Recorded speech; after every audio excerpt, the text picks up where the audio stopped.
तेल का महीनों का स्टॉक लेकिन गैस क्यों नहीं? एलपीजी और एलएनजी का पूरा गणित आसान भाषा में। आजकल आप लोग देख रहे हैं मार्केट में एलपीजी गैस की बहुत कमी है। नमस्कार साथियों, आप देख रहे हैं डिजिटल वर्ल्ड और मैं हूं आपका दोस्त दिलीप सिंह। और आज हम एक ऐसे सवाल का जवाब समझने वाले हैं जो अक्सर लोगों के मन में आता है। जब भी कहीं गैस सिलेंडर की कमी की खबर आती है तो लोग पूछते हैं, जब भारत महीनों का तेल स्टॉक कर सकता है तो गैस का भी उतना ही भंडारण क्यों नहीं रखा जा सकता? क्या है इसके पीछे कोई तकनीकी वजह, या फिर यह सिर्फ सरकारी व्यवस्था की कमी, या अपना इकट्ठा करने का तरीका? असल में इसके पीछे विज्ञान, तकनीक, लागत और सुरक्षा से जुड़ा पूरा गणित काम करता है। और अगर इसे सही तरीके से समझ लिया जाए तो यह विषय बहुत आसान हो जाता है। आज हम इसी को विस्तार से समझेंगे। सबसे पहले समझते हैं तेल का भंडारण आसान क्यों है। कच्चा तेल, पेट्रोल और डीजल किस रूप में होते हैं? ये सभी तरल ईंधन है। इसका मतलब है कि समान तापमान पर भी ये तरल अवस्था में रहते हैं। इस वजह से इन्हें बड़े बड़े टैंकों में आसानी से रखा जा सकता है। इसी कारण दुनिया के कई देश अपने यहाँ स्ट्रेटेजिक पेट्रोलियम रिजर्व यानी रणनीतिक पेट्रोलियम भंडार बनाते हैं। भारत ने भी ऐसा किया है। भारत में बड़े तेल भंडार मौजूद है, जैसे विशाखापट्टनम, मैंगलोर, पंडूर।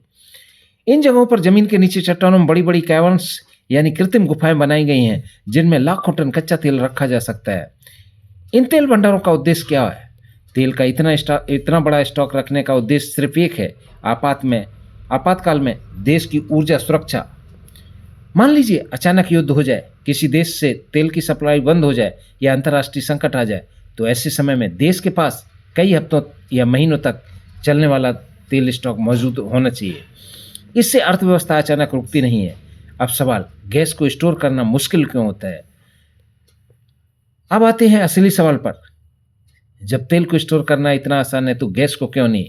दरअसल गैस की सबसे बड़ी समस्या यही है कि यह समान तापमान पर गैस के रूप में रहती है। अगर आप गैस को तेल की तरह टैंक में भरकर रखना चाहें तो वह संभव नहीं है।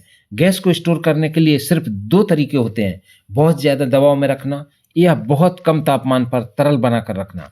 यह विज्ञान के उस सिद्धांत से जुड़ा है जिसमें बताया जाता है कि गैस का दबाव, तापमान और आयतन एक दूसरे से जुड़े होते हैं। अगर गैस को कम जगह में रखना है तो या तो उसका दबाव बहुत ज़्यादा बढ़ाना होगा या उसका तापमान बहुत कम करना होगा। और यही वजह है कि गैस का स्टोरेज काफ़ी जटिल और महंगा हो जाता है। एलएनजी एलएनजी क्या होती है? अब बात करते हैं एलएनजी की। एलएनजी का पूरा नाम है लिक्विफाइड नेचुरल गैस, यानी तरलीकृत प्राकृतिक गैस। प्राकृतिक गैस को जब लगभग -162 डिग्री सेल्सियस तक ठंडा किया जाता है तब वह तरल बन जाती है। जब गैस तरल बनती है तो उसका वॉल्यूम लगभग 600 गुना कम हो जाता है। इससे उसे जहाज़ों में भरकर लंबी दूरी तक भेजना आसान हो जाता है। लेकिन इस पूरी प्रक्रिया के लिए बहुत महंगा इंफ्रास्ट्रक्चर चाहिए, जैसे एलएनजी प्लांट, क्रायोजेनिक टैंक, खास एलएनजी जहाज, रिगैसिफिकेशन टर्मिनल। यानी एलएनजी का स्टोरेज और ट्रांसपोर्ट बेहद टेक्निकल और महंगा सिस्टम है। एलपीजी समझते हैं। एलपीजी क्या है? एलपीजी का मतलब है लिक्विफाइड पेट्रोलियम गैस। यह पेट्रोलियम से निकलने वाली गैस होती है और इसमें मुख्य रूप से दो गैसें होती हैं, प्रोपेन, ब्यूटेन। एलपीजी की खास बात यह है कि इसे समान तापमान पर भी थोड़े दबाव के तरल रूप में रखा जा सकता है। इसी वजह से एलपीजी को सिलेंडर में भरकर घरों तक पहुंचाना संभव होता है। भारत में घरेलू गैस वितरण मुख्य रूप से 3 कंपनियां करती हैं, Indian oil corporation, Bharat petroleum, Hindustan petroleum.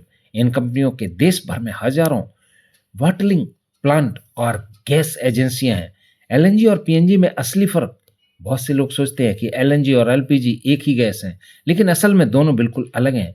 LPG petroleum से निकलती है, सिलेंडर में भरी जाती है, घरों में खाना बनाने के काम आती है। वहीं एलएनजी प्राकृतिक गैस से बनती है, उद्योगों और बिजली उत्पादन में उपयोग होती है, पाइपलाइन से सप्लाई की जाती है। यानी दोनों का उपयोग, संरचना और स्टोरेज तरीका पूरी तरह अलग है। भारत में एलएनजी कहाँ से आती है? भारत अपनी गैस जरूरत का बड़ा हिस्सा आयात करता है। भारत को एलएनजी सप्लाई करने वाले प्रमुख देश हैं कतर, ऑस्ट्रेलिया, यूनाइटेड स्टेट, रसिया, यूनाइटेड अरब अमीरात। भारत में एलएनजी टर्मिनल कहाँ कहाँ मौजूद हैं? भारत में कई एलएनजी टर्मिनल मौजूद हैं, जैसे Dahej LNG terminal, Hazira LNG terminal, Kochi LNG terminal और धमरा एलएनजी टर्मिनल। इन टर्मिनलों पर एलएनजी को गर्म करके फिर से गैस में बदला जाता है और पाइपलाइन के जरिए देश भर में भेजा जाता है। भारत में एलपीजी की कमी क्यों हो रही है? साथियों, कभी-कभी देश के कुछ हिस्सों में एलपीजी की कमी की खबरें सामने आती हैं। इसके पीछे कई कारण होते हैं। सबसे बड़ा कारण है आयात पर निर्भरता। भारत अपनी एलपीजी ज़रूरत का लगभग 60% से ज़्यादा हिस्सा आयात करता है। अगर अंतर्राष्ट्रीय बाजार में सप्लाई बाधित हो जाए, तो इसका असर भारत पर पड़ता है। इसके अलावा त्योहारों के समय मांग बढ़ जाती है। सर्दियों में गैस की खपत ज़्यादा होती है। लॉजिस्टिक चेन लंबी होती है। एलपीजी की सप्लाई कई चरणों में गुजरती है। Refinery, bottling plant, gas agency और तब पहुंचती है उपभोक्ता तक।